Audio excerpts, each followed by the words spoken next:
Le stress est la maladie du siècle. C'est un business de plusieurs milliers de dollars. Mais Jésus a dit, je suis venu pour que vous ayez la paix. C'est ma paix que je vous donne. Donc, vous avez la paix. Si vous êtes un chrétien, vous avez la paix en vous. Si vous avez reçu Christ comme votre sauveur, vous avez reçu le prince de la paix.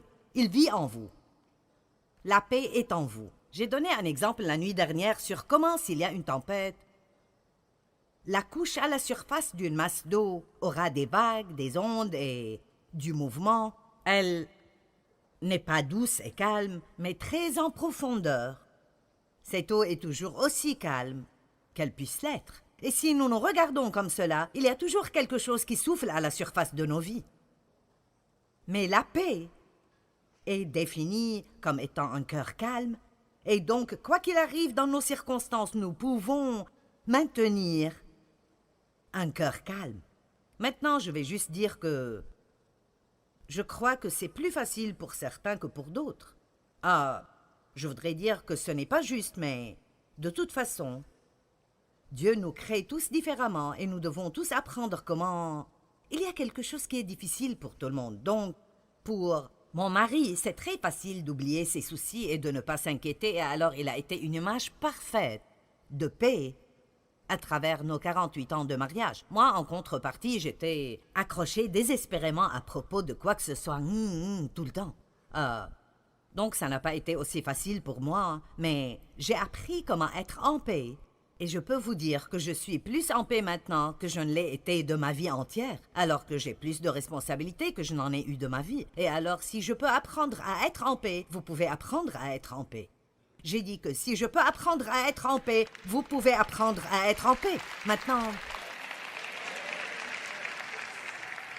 je crois que quelle que soit la parole prêchée, il y a la puissance d'amener la délivrance aux gens dans cette région, parce qu'il y a de la puissance dans la parole. Donc je m'attends à ce que des chaînes soient brisées chez certains dans cette région, et cela ne veut pas nécessairement dire que magiquement tout votre stress partira, mais quelque chose arrivera en vous, quelque chose sera brisé, et vous recevrez une révélation que vous n'avez pas besoin de vivre comme cela plus longtemps. Matthieu chapitre 11, verset 28. Venez à moi, vous tous qui peinez et êtes chargés de lourds fardeaux, et je vous donnerai du repos. Je reposerai, soulagerai et rafraîchirai vos âmes. Il me semble que ce qu'il dit est « Je peux vous apprendre comment vivre sans stress. Prenez mon joug sur vous et apprenez de moi. » Maintenant, si nous lisons juste le verset 28, c'est comme si tout ce que nous avons besoin de faire est de venir chez Jésus et il fera que tout cela arrive. Venez à moi, vous tous qui peinez et êtes chargés de lourds fardeaux, et je vous donnerai du repos. Nous voulons prendre cette partie et... Jésus, me voici, agis. Mais après, il dit, prenez mon joug sur vous et apprenez de moi. Donc, apprenez de moi veut dire, d'accord, je peux vous montrer comment avoir du repos, du soulagement, du rafraîchissement, mais vous allez devoir regarder comment je vis, et vous allez devoir me suivre et apprendre à faire les choses de la façon dont je les fais. Maintenant, il utilise ce terme « joug ». Prenez mon joug sur vous, et nous ne sommes probablement pas familiers avec cela. Alors, j'ai en fait une image que nous allons mettre ici, que je veux vous montrer de ce que ça veut dire d'être sous le même joug avec quelqu'un d'autre. Ceci est un joug de bœuf. Et vous voyez qu'ils sont connectés ensemble, parce que si les deux tirent le poids, ça rend la tâche beaucoup plus simple. Et Jésus nous dit littéralement, si vous restez sous mon joug, attaché à moi, je tirerai avec vous à travers la vie et je rendrai votre tâche beaucoup plus facile. Mais maintenant, nous devons comprendre que Jésus dit, il y a une autre analogie ici et je crois que c'est restez près de moi, restez connectés à moi, restez avec moi dans toute situation et regardez bien et voyez comment je ferai quelque chose et puis suivez-moi. Et de cette façon, vous ne vivrez pas sous le stress tout le temps. D'accord, vous pouvez enlever l'image. Je voulais que vous voyiez ce que c'était. Une bonne prière, une prière magnifique et « Oh Dieu, enseigne-moi ta voix ». La Bible dit que les Israélites ont vu les actes de Dieu, mais Dieu a appris à Moïse sa voie. Les Israélites voulaient des miracles. Beaucoup veulent des miracles. Oh Dieu, que ceci s'en aille. Dieu change cette situation pour qu'il n'y ait pas de pression dans ma vie. Mais Moïse est allé plus profondément, et vous devez aller plus profondément et dire Dieu, quoi que soient mes circonstances, enseigne-moi ta voie. Apprends-moi comment m'en occuper comme tu t'en occuperais. Allez, pouvons-nous glorifier plus fort?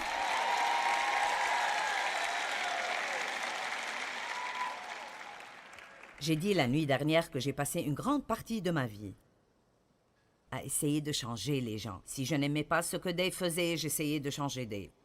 Vous aimez tous vos enfants, mais vous n'aimez pas toute leur personnalité, et alors, j'avais des enfants que j'aimais, mais je n'aimais pas vraiment tellement leur personnalité. Celui avec qui j'avais le plus de problèmes était juste comme moi, et c'est toujours un cauchemar qui attend d'arriver. Oh. Alors j'essayais de les changer, de changer Dave, de changer mes enfants. J'essayais de faire grandir mon ministère, et j'essayais encore et encore et encore, et ça ne marchait pas. Ça ne marchait pas du tout. Et Dieu ne voulait pas tout changer autour de moi. Et je ne veux pas vous gêner quand je vous dis cela, mais quelqu'un doit vous le dire. Dieu ne veut pas tout changer autour de vous. Il veut vous changer à vous. Je sens que je suis attirée dans cette direction.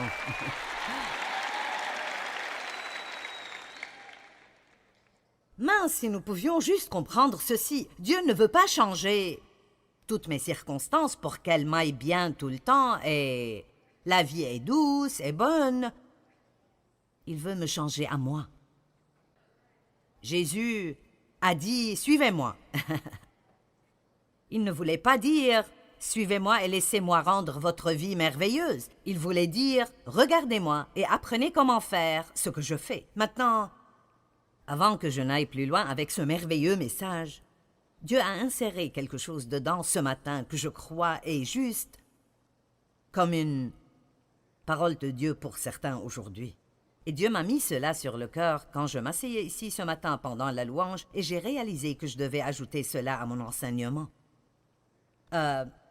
Nous allons regarder le psaume 32, les 5 premiers versets, et je veux vous parler de la culpabilité et de la condamnation.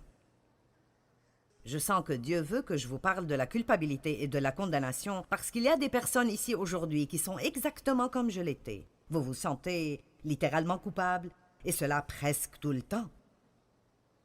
Et vous ne vous sentez pas bien si vous ne vous sentez pas mal. C'est comme ça que j'étais. J'ai grandi en me sentant coupable parce que mon père abusait de moi, et j'ai pris cela avec moi dans la vie, et alors, même après avoir confessé mes péchés, je me suis toujours sentie coupable. Et il n'y a rien de plus stressant. Maintenant, je veux que vous m'écoutiez. Il n'y a rien de plus stressant que d'errer avec ce fardeau de « quelque chose ne va pas en moi ». Pourquoi ne puis-je pas faire les choses comme il faut? Cette sensation vague que Dieu est énervé contre vous, qu'il n'est pas satisfait avec vous. Et je crois que, quoi que je vous enseigne d'autre, c'est ce que je sens que j'ai vu ce matin, quoi que je vous enseigne d'autre à propos de comment vous occuper du stress, si vous ne comprenez pas ce point en premier, alors tout le reste dans la vie vous déprimera totalement parce que nous nous sentons déjà si vaincus et si mal à propos de nous-mêmes, parce que nous ne pouvons pas tout faire comme il faut, puis tout le reste de ce qui vient nous fait tomber facilement. Dieu m'a donné un exemple une fois d'un autocuiseur. Et je ne sais pas si les gens les utilisent autant qu'ils le faisaient, mais ma mère avait un autocuiseur, et je vous dirais cela, c'était une marmite folle. Parce qu'elle mettait des choses dedans, le couvercle dessus, et elle le fermait bien, et vous ne pouvez pas l'enlever, et il y a cette petite chose qui bouge en haut, et de la vapeur sort du haut de temps en temps. Et plus il y a des choses qui cuisent à l'intérieur, plus cette chose bouge vite. Et je me rappelle que ma mère me disait tout le temps « Ne le touche pas, ne le touche pas, ne le touche pas ». Et j'étais tout comme cet autocuiseur. J'avais toutes ces choses qui arrivaient à l'intérieur de moi.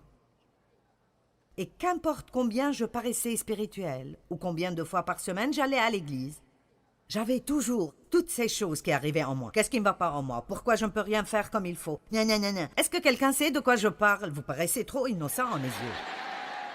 Et alors j'explosais toujours.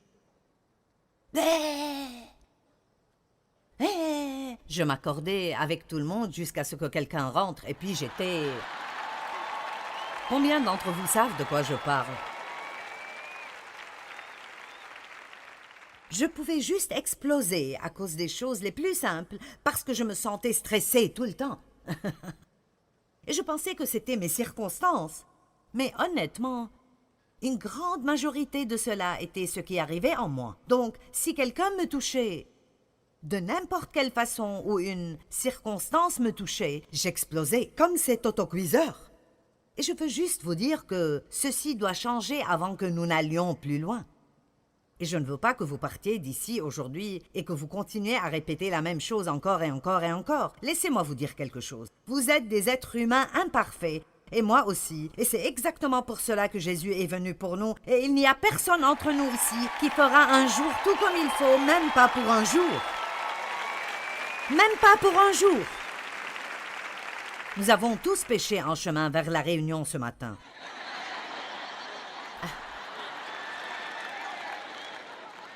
Nous péchions en chemin. Je veux dire, vous savez, la Bible parle de péché dans les pensées, les paroles et les actes. Je ne peux pas vous dire que toutes mes pensées étaient belles aujourd'hui. Mais Dieu merci, je sais comment les chasser maintenant. D'accord, Psaume 32, ceci est pour quelqu'un ou un groupe de personnes, des personnes qui regardent à la télé. Comprenons ceci. Psaume 32, verset 1. « Béni, heureux, fortuné et enviable, l'homme pour qui le pardon de ses fautes est donné continuellement, dont le péché est pardonné. Béni, heureux, fortuné et enviable l'homme au compte de qui l'Éternel ne porte pas le péché et qui est exempt de duplicité. Tant que je taisais ma faute, avant de confesser, je m'épuisais à gémir sans cesse à longueur de jour. Le jour et la nuit, ta main s'appesantissait sur moi, ma vigueur m'abandonnait comme l'herbe se dessèche l'été. C'est là, pause et pense calmement à cela. Êtes-vous prêts pour cela? Verset 5. Je t'ai avoué ma faute, je n'ai plus caché mes torts. J'ai dit, je reconnaîtrai mes péchés devant l'Éternel, je révélerai le passé jusqu'à ce que tout soit dit. Alors, tu m'as pardonné instantanément la culpabilité et l'iniquité de mon péché. Pause et pense calmement à cela. Tu m'as pardonné instantanément, pas juste le péché, ne manquez pas cela, la culpabilité. La culpabilité. Écoutez, si Dieu a enlevé notre péché, qu'y a-t-il pour toujours nous sentir coupables? Vous ne devez pas vivre sous la condamnation. Je pense que parfois nous pensons que c'est religieux de nous haïr nous-mêmes. Eh bien, je suis juste un raté. Non, écoutez, vous devez mettre la robe de la justice et lever votre tête et savoir que vous êtes la tête et pas la queue. Dieu vous aime. Vous êtes au-dessus et pas au-dessous. Vous êtes loin par Dieu. Amen. Vous avez ce dont quelqu'un d'autre dans ce monde a besoin. Vous n'allez jamais vous débarrasser des fardeaux du stress dans votre vie si vous ne commencez pas à avoir une bonne attitude envers vous-même à l'intérieur. Donc, si vous ne vous aimez pas vous-même, alors vous devez vous réconcilier avec vous-même, parce que où que vous alliez le reste de votre vie, vous y serez. Et si vous ne pouvez pas vous réconcilier avec vous, tout le reste sera difficile. Est-ce que quelqu'un a besoin de cela? J'espère que quelqu'un avait besoin de cela. Donc, quand Jésus a dit « Venez à moi et apprenez de moi », l'une des premières choses que Jésus nous enseigne est de recevoir son pardon et de ne pas vivre sous la condamnation. Maintenant, 4 choses que Jésus a faites pour s'occuper du stress. Vous dites « Jésus a eu du stress ?» Eh bien, je veux dire, partout où il allait, quelqu'un essayait de le tuer. Nous n'allons pas reprendre cette liste de nouveau. Judas l'a trahi pour 30 pièces d'argent. Pierre l'a renié. Vous parlez d'avoir vraiment une mauvaise journée? Numéro 1, il se confiait en tout à Dieu. 1 Pierre 2, 23. Certains d'entre vous sont stressés à propos de choses dont vous ne pouvez rien faire à leur propos et seul Dieu peut le faire et vous devez les donner à Dieu. Vous devez les laisser et les laisser tomber et les donner à Dieu et cela inclut votre passé, votre futur, vos enfants et tout le reste de ce qui vous gêne. 1 Pierre 2, 23, j'aime cela. Quand il était injurié et insulté, il ne ripostait pas par l'injure ou l'insulte.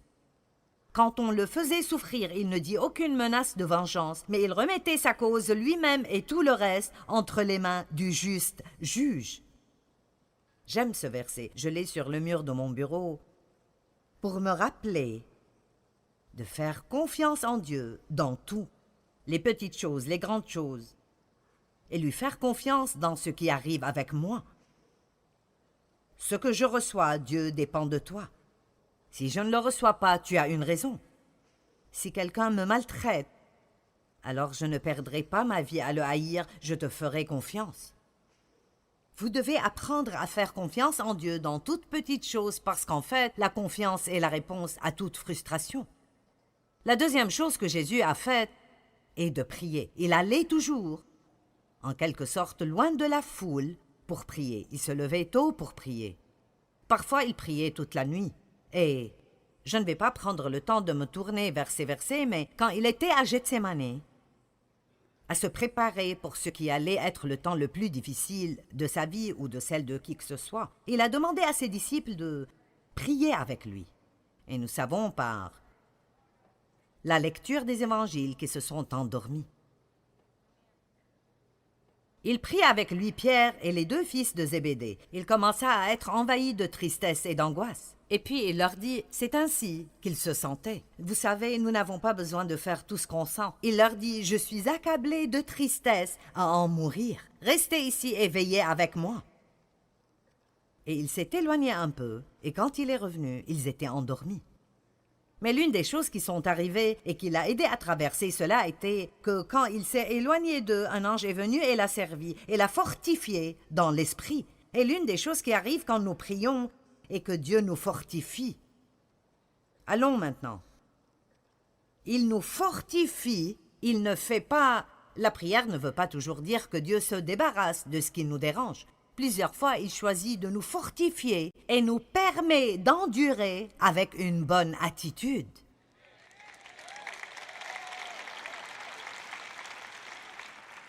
Et ça m'a pris longtemps pour accepter cela, parce que je ne voulais pas devoir passer par là, je voulais que Dieu s'en débarrasse. Amen. Et la troisième chose que Jésus savait faire pour l'aider avec ce facteur du stress, il savait quand se taire. Oh. Jean chapitre 14, verset 30. Jésus a dit, je ne parlerai plus avec vous plus longtemps, car le prince, le dominateur, le gouvernant de ce monde vient. Il n'a pas de prise sur moi. Il n'y a rien en moi qui lui appartient, il n'a pas de puissance contre moi. J'ai enseigné sur ce verset beaucoup de fois et il m'émerveille toujours. La Bible dit dans Ésaïe 53 que, comme un agneau mené à l'abattoir, il n'a pas ouvert sa bouche. Et je me demande combien de fois nous avons lu ça et nous n'avons aucune idée de pourquoi la Bible dirait cela. Savez-vous combien c'est difficile de garder la bouche fermée quand vous êtes sous pression?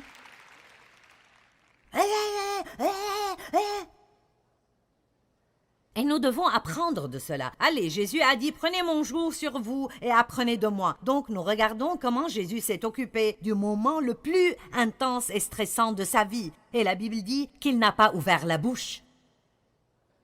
Et il a dit à ses disciples, je ne vais plus beaucoup vous parler maintenant. Il aurait bien pu dire, parce que c'est un moment très difficile pour moi. L'ennemi n'a pas de prise sur moi et je ne vais pas ouvrir ma bouche et dire quelque chose que je ne devrais pas dire et lui donner une entrée dans ma vie. Combien d'entre vous sont contents que Jésus ait gardé la bouche fermée en ce jour? Vous savez, je trouve cela très intéressant. Et puis Matthieu chapitre 27, Versets 12 à 14. Mais ensuite, quand les chefs des prêtres et les responsables du peuple vinrent l'accuser, il ne répondit rien. Alors Pilate lui dit, « Tu n'entends pas tout ce qu'ils disent et la gravité des choses dont ils témoignent contre toi. » Mais il ne répondit point. Mon Dieu, c'est si difficile de ne pas essayer de convaincre les gens que vous êtes une bonne personne. Je ne sais pas pour vous, mais je trouve que c'est difficile de ne pas me défendre. Mais tu ne comprends pas, tu ne comprends pas, tu as une mauvaise image de moi. Calme-toi et laisse-moi te convaincre que je suis une bonne personne. Jésus n'a pas répondu. Il n'a pas répondu, et encore devant Pilate et Hérode, il est resté silencieux pendant l'accusation. Je ne dis pas qu'il n'y a jamais eu un moment pour parler pour vous-même, mais très souvent ça empire juste les choses. Jésus était sur la croix. Ceci est étonnant pour moi. Jésus était sur la croix pendant 5 heures et 59 minutes. Pendant ce temps, le récit de ce qu'il a dit est un total de 41 mots en grec qui deviennent 51 mots en anglais. Dire ces mots a pris approximativement un total d'1 minute. Donc, pendant 5 heures et 58 minutes de son temps sur la croix, il était complètement silencieux. Amen. Et puis la 4e chose que Jésus a faite, qui est un grand remède contre le stress, est qu'il pardonnait rapidement.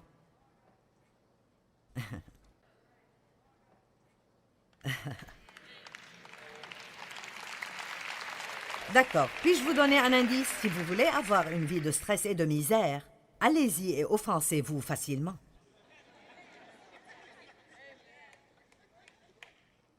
Continuez de dire « Eh bien, je n'y peux rien, je suis juste susceptible.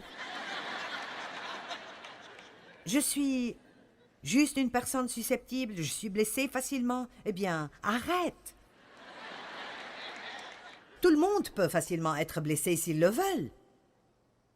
Sur la croix, Jésus a dit « Père, pardonne-leur parce qu'ils ne savent pas ce qu'ils font. » Sur la croix.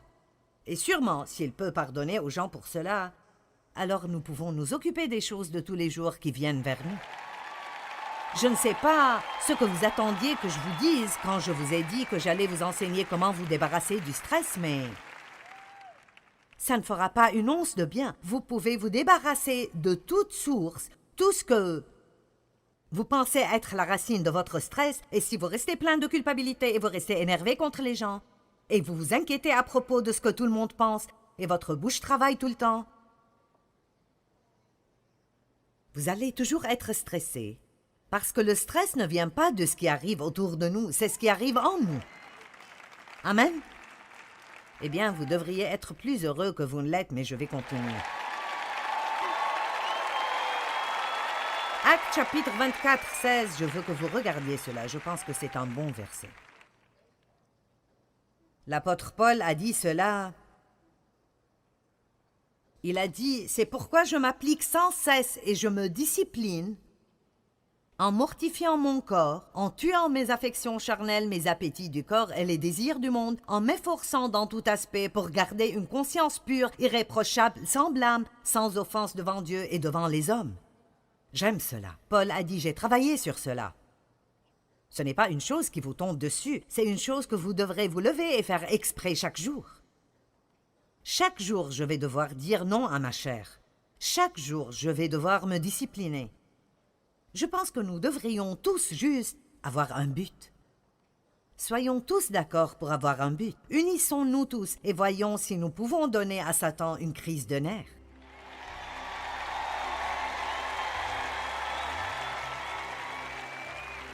Et à chaque fois que ces sources de stress viennent vers nous, nous dirons « Non, non, non, non, non, non, non, je suis passé par là, je ne le ferai plus. » Eh bien, n'est-ce pas vraiment bien de savoir que vous pouvez minimiser le stress dans vos vies et que vous pouvez tous compter sur Dieu pour qu'il vous aide? D'après 1 Pierre 5, 7, nous pouvons lui confier nos soucis parce qu'il s'occupe de nous.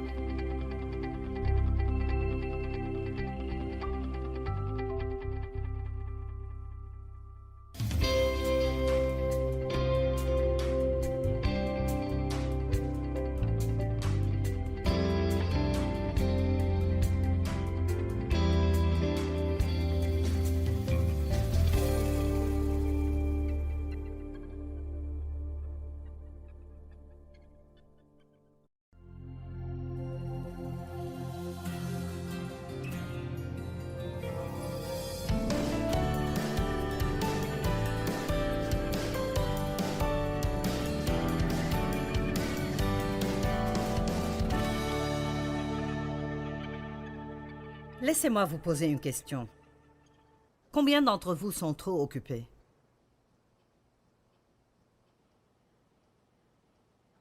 Vous savez quoi? Je n'ai pas besoin de lever la main maintenant. Et vous savez,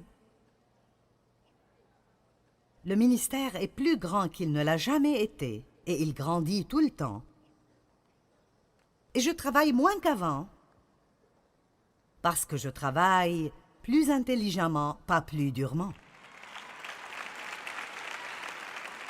Amen. Nous connaissons tous l'histoire de Marie et de Marthe.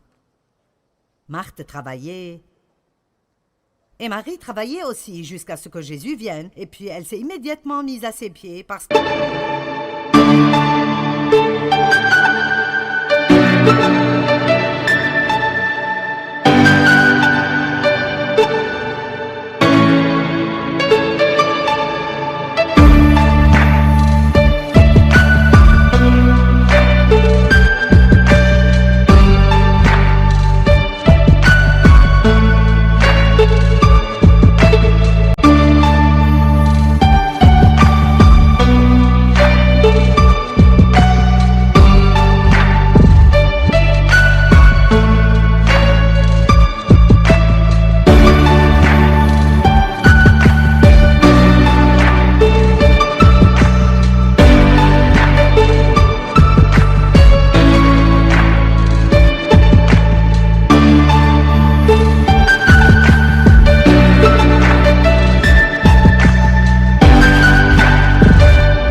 avait une opportunité qu'elle ne voulait pas manquer.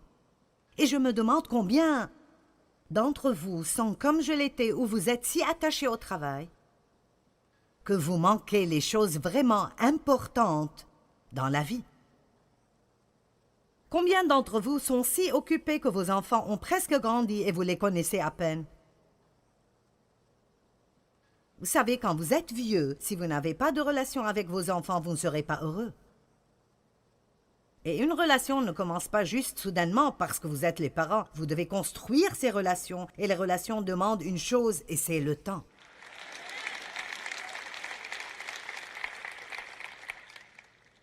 Les relations ne sont pas construites sur même ce que vous faites pour vos enfants ou ce que vous leur achetez. Les relations sont construites sur le temps, en passant du temps avec eux. Êtes-vous marié à quelqu'un que vous connaissez à peine?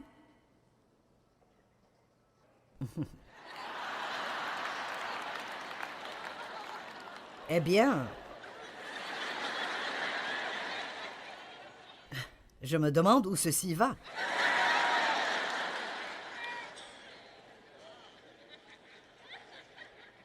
Est-ce que vous trouvez un endroit chaque jour dans votre vie pour rire?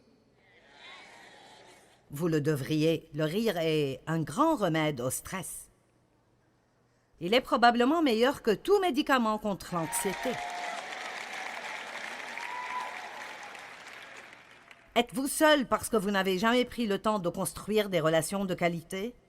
Voudriez-vous être plus proche de Dieu, mais vous ne prenez jamais le temps de prendre du temps avec lui? Est-ce que vous vous sentez fatigué la plupart du temps, mais en vérité, vous ne prenez jamais le temps de dormir ou de vous exercer ou de vous reposer ou de jouer? Eh bien, vous savez, ce n'est pas quelque chose que Dieu éloignera de vous. Il vous donnera la sagesse et la grâce et vous aidera à faire les changements dans votre vie que vous avez besoin de faire. Je vous ai déjà raconté que je me suis presque littéralement écroulée physiquement. J'ai travaillé si dur, je me suis rendue malade au moins 3 fois différentes dans ma vie. Et quand vous tombez malade à ce point, vous ne vous en remettez pas. Avec 2 semaines de vacances, ça prend un long moment parfois pour se remettre de ce genre de choses. Et je suis heureuse de dire que je me sens mieux maintenant qu'à tout autre moment de ma vie.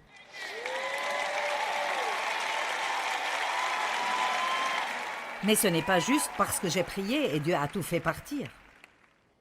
J'ai dû faire des changements radicaux. Et je vous ai raconté que l'une des premières choses que j'ai faites était de vraiment étudier ma propre vie et de découvrir ce que mes voleurs de paix étaient. Quelles étaient les choses que Satan utilisait pour voler ma paix? Et par exemple, l'une d'elles était l'empressement. Je ne me comporte pas bien. Le fruit de l'esprit ne sort pas de moi quand je dois m'empresser. On dit que vous ne savez pas quel genre de fruit vous avez avant de le presser. Eh bien, laissez-moi vous le dire. Il n'y a rien de pareil à être pressé par l'empressement, l'empressement, l'empressement. Et donc, nous n'avons pas besoin de faire cela. Nous pouvons soit enlever certaines choses, ou nous pouvons faire de meilleures préparations la nuit d'avant. L'une des choses que je fais presque toujours maintenant, si je sais que j'aurai une période de temps plus courte le matin, donc si je dois m'en aller plus tôt, je décide toujours la nuit d'avant ce que je vais porter. Et je le sors, et je prépare les bijoux qui vont avec, pour que tout soit prêt et que je n'ai pas à voir dans l'armoire pour décider quoi porter. Amen. Et il y a d'autres choses que vous pouvez faire aussi. Faites le déjeuner de vos enfants la nuit d'avant, ou faites-les faire leur propre déjeuner. Éphésiens 5, 15 et 16 sont deux de mes versets préférés dans la Bible. Veillez avec soin à votre manière de vivre. Regardez donc bien vos vies. Quand vous partez d'ici, prenez juste 15 à 30 minutes à un moment cet après-midi. Allez quelque part tout seul et pensez juste à vos vies. Faites donc un petit inventaire de votre vie. Ne venez pas juste vous asseoir là et juste me regarder et écouter ce que j'ai à vous dire. Participez. Allez chez vous et faites juste un petit peu d'inventaire et pensez: suis-je content dans ma vie? Est-ce que je crois que je fais de ma vie ce que Dieu veut que je fasse? Est-ce que je vis une vie insoutenable? C'est étonnant combien de personnes disent « Je sais que je ne peux pas continuer pour toujours ». Pourquoi ne serait-ce pas le moment où vous décidez de changer? Pourquoi ne serait-ce pas le moment de réaliser que vous devez faire un investissement en vous-même? C'est le moment de vous débarrasser de beaucoup de ces choses dans vos vies qui ne portent pas de bons fruits. Veillez donc à votre manière de vivre. Comportez-vous avec circonspection, non comme des personnes insensées, mais comme des gens sensibles, intelligents et sensés. Mettez à profit les opportunités qui se présentent à vous, car les jours sont mauvais. Comme je l'ai dit, mon ministère est plus grand que jamais. Nous diffusons aux 2/3 du monde en 83 langues différentes.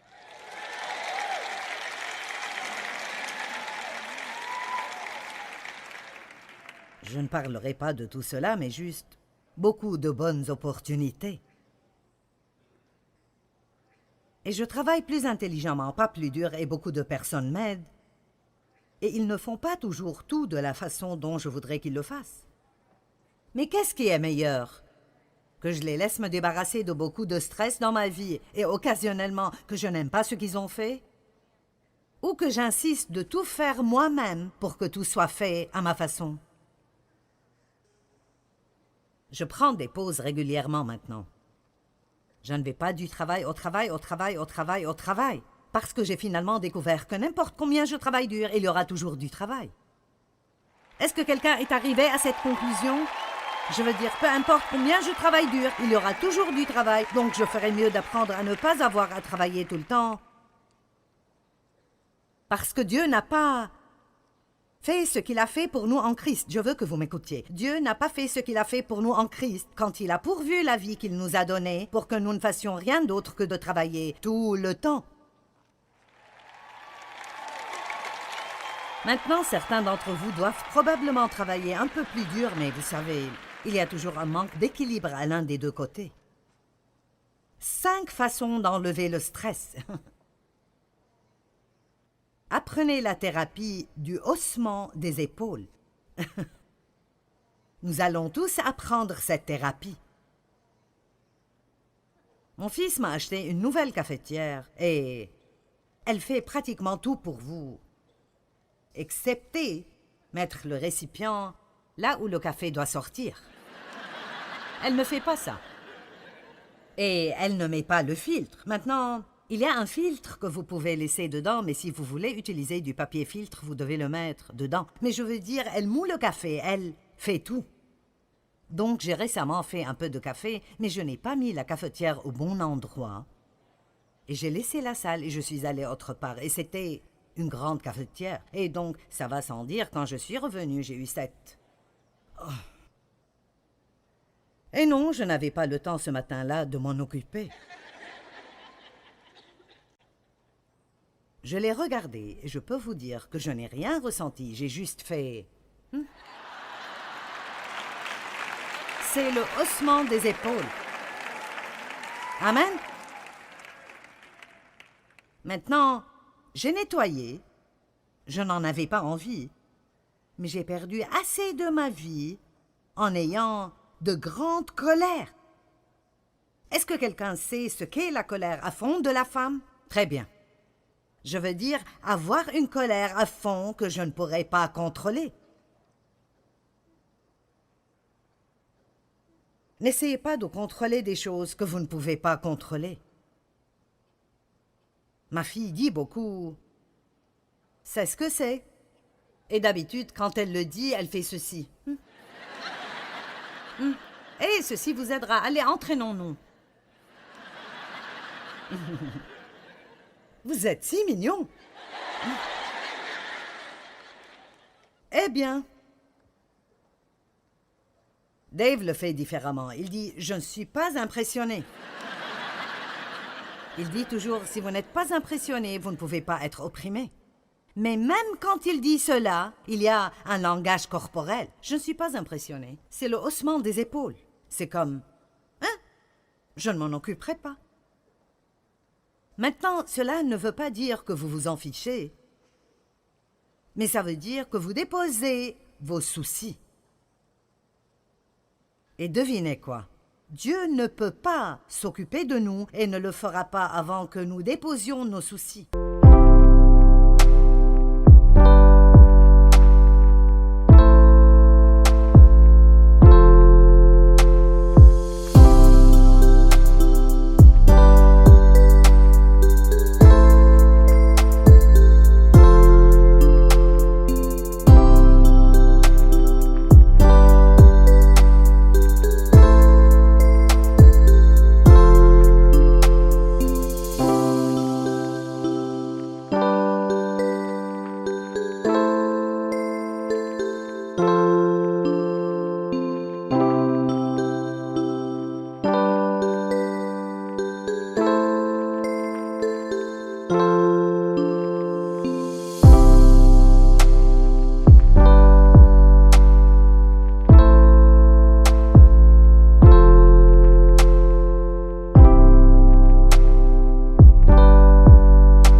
Reposez votre confiance, déchargez-vous sur moi de tous vos soucis une fois pour toutes, parce que je m'occupe de vous.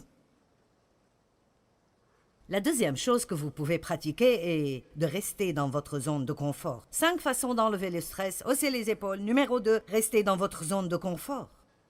Maintenant, cela ne veut pas dire que nous ne faisons jamais rien de difficile, mais ça veut dire que nous reconnaissons nos limites et nous les respectons.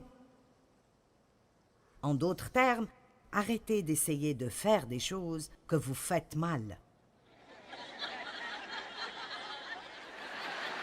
Amen. Vous ne savez juste pas quel désastre nous aurions si j'allais à la maison et j'essayais de faire des vêtements ou de cuire un dessert sophistiqué, vous savez. J'ai eu cette envie il y a 2 ans et j'ai pensé, d'accord, je vais faire des choses normales. Je suis comme ça parfois si je fais trop de réunions ou de choses l'une après l'autre. Et même cela, c'est comme... Ce n'est même pas bon pour moi d'être dans une zone spirituelle tout le temps. J'ai besoin d'être dans une zone normale aussi. Et alors quand je suis comme ça, si je suis vraiment fatiguée et je fais une overdose de spiritualité, alors parfois je veux être à la maison, ce qui est une blague parce que c'est pas vraiment moi. Ce n'est juste pas mon point fort. Et alors j'ai amené des livres de cuisine. Et je suis sortie, et vous ne voulez même pas savoir combien d'argent j'ai dépensé sur les épices. J'ai amené tous les genres d'épices que vous pourriez possiblement imaginer. Et ma fille a dit, « Qu'est-ce que tu feras avec cela? » Je vais cuisiner. Ce sera bon pour moi de cuisiner. Je jouirai de cela. Ce sera bon. Donc j'ai décidé que je ferai pour Dave et moi une casserole de thon parce que nous aimions la casserole de thon. Et c'est assez facile, vous savez. Comme les nouilles, la soupe, le thon, le fromage, ce n'est pas difficile à faire. Et d'une façon ou d'une autre, la chose est devenue comme de la colle. Je veux dire, c'était mauvais. Et vous savez, les épices sont toujours sur l'étagère. Et je suis retournée à ma zone de confort. Et ma force, parce que je peux faire ceci. J'ai besoin de temps de repos, mais c'est là que je suis confortable. Je ne me sens pas mal ici. Vous ne me rendez pas nerveuse. Je veux dire, ceci est bon pour moi. Mais je serais stressée si je devais cuire un gâteau et faire un pantalon pour Dave. Ce serait juste... un cauchemar. Mais restez dans votre zone de confort et ne pensez pas que vous devez vous comparer à quelqu'un d'autre. Mon Dieu, cela crée tant de stress quand nous pensons que nous devons faire ce que quelqu'un d'autre fait. Et laissez-moi vous dire, quoi que quelqu'un d'autre fasse, s'ils aiment cela, ils penseront que le monde entier devrait le faire. Et si vous ne vous levez pas pour vous-même, vous allez passer votre vie à faire un tas de choses que vous haïssez et détestez, et puis vous sentir mal parce que vous n'y excellez pas, quand ce n'est même pas ce que vous êtes supposé faire. Amen.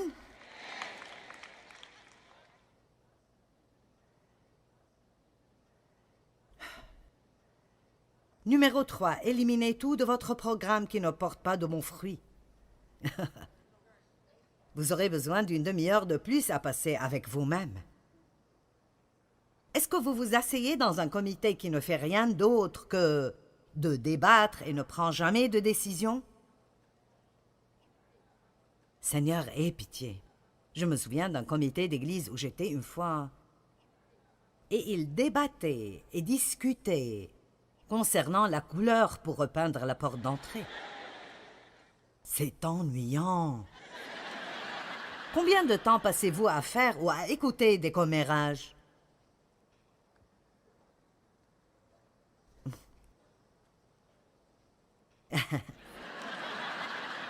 Combien de temps passez-vous à écouter d'autres personnes se plaindre à propos de leurs problèmes qu'ils n'ont pas l'intention de réparer eux-mêmes?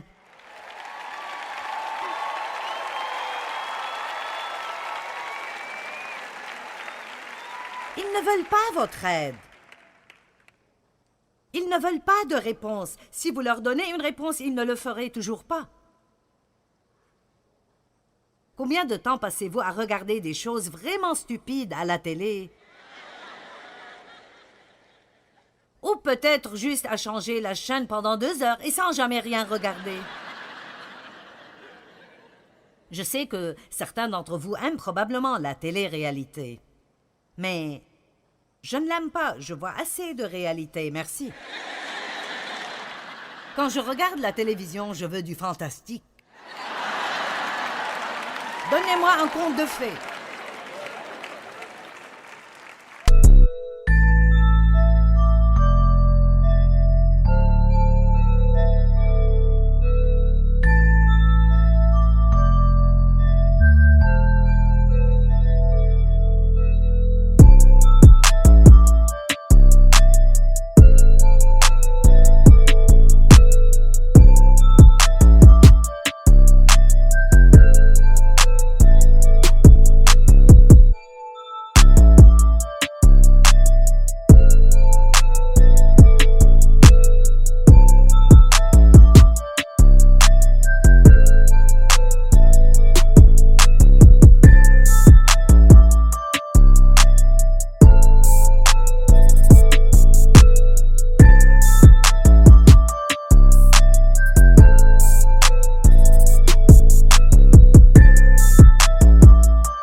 quelque chose qui n'est pas connecté à la Terre.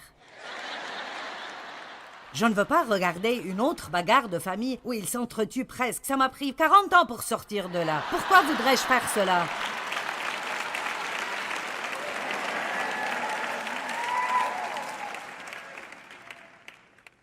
Numéro 4. Dites à la personne à côté de vous, tu n'aimeras pas le numéro 4. Je vous l'ai dit en avance que vous n'aimerez pas cela, parce que la chose numéro 4 que vous pouvez faire pour réduire le stress est de vous exercer.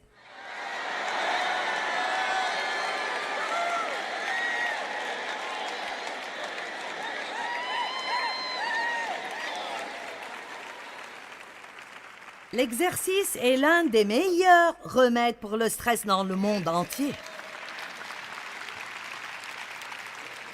Maintenant, écoutez, nous avons ces petites choses appelées endorphines dans notre corps. Et ce sont les hormones du bien-être. Et elles augmentent quand nous nous exerçons. Les endorphines nous font nous sentir heureux et nous nous inquiétons moins. L'exercice améliore votre sommeil et cela agit contre le stress. Si vous vous exercez assez pour suer, ça enlève les poisons toxiques de votre système. Ça peut diminuer votre pression sanguine, vos battements de cœur au repos et le cholestérol, et ça améliore votre humeur.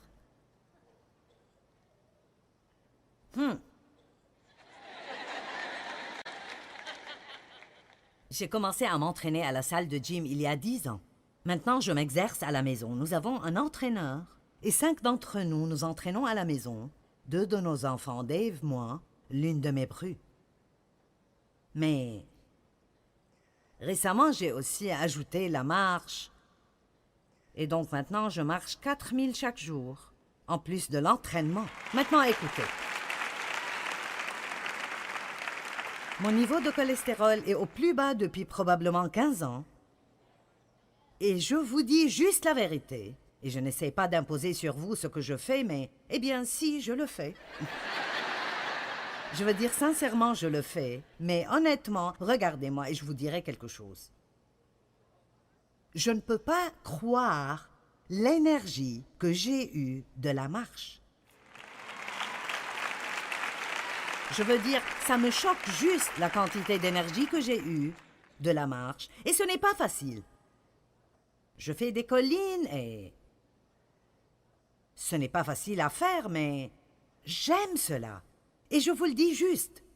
Faites-en ce que vous voulez. Je suis votre enseignante, donc je vais vous dire ce dont je crois que ça vous aidera. Et il y a beaucoup de stress dans le monde aujourd'hui. Et nous en avons plus qui vient vers nous qu'à tout autre moment dans l'histoire. Juste tous les petits appareils que nous devons porter sur nous.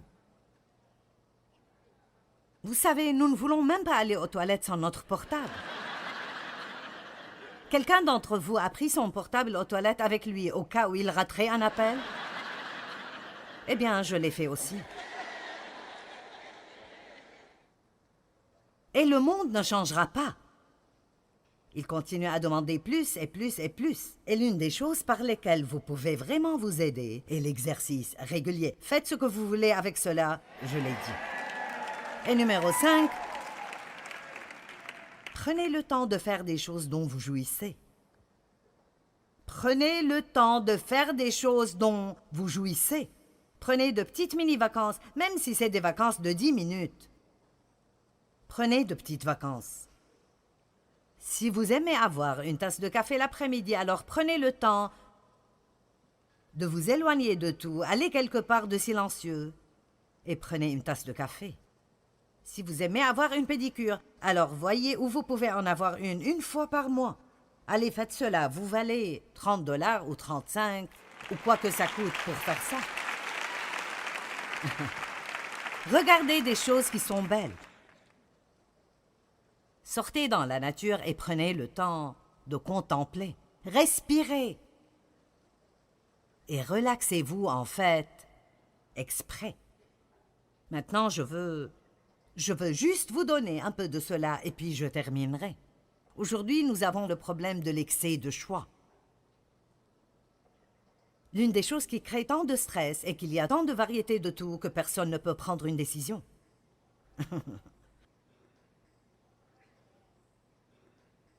Il y a maintenant dans les magasins 48 750 articles. Dans un magasin moyen, 48 750 articles.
Il y a 228 genres de céréales froides, 67 genres d'avoine et de flocons d'avoine, 57 genres de granola et de muesli. Il y a à présent 29 différents genres de M&M's.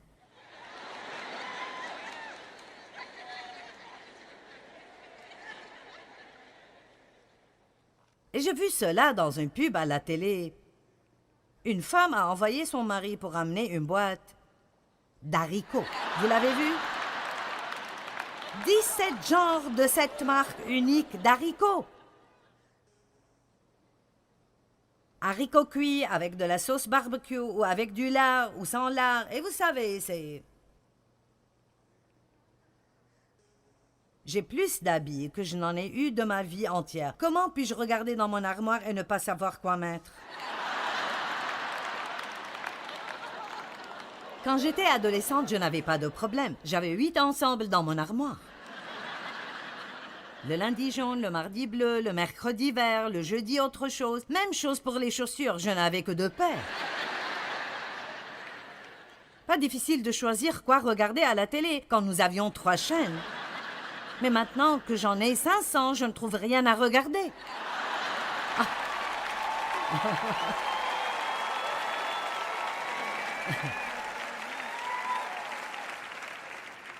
Mais écoutez, l'excès du choix. Vous pouvez enlever beaucoup de stress dans votre vie si vous commencez juste à être décisif. Certains d'entre vous ont plusieurs décisions que vous devez faire et vous vous rendez fou quand vous allez en avant, en arrière, en avant, en arrière, en avant, en arrière. Eh bien, et si je manque Dieu? Et si je manque Dieu? Et si je manque Dieu? Vous savez quoi? Il m'a dit il y a très longtemps, si tu me manques, je te trouverai. Allez, donnez gloire à Dieu.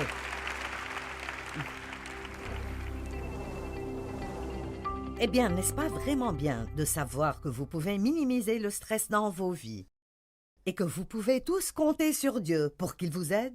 D'après 1 Pierre 5,7, nous pouvons lui confier nos soucis parce qu'il s'occupe de nous.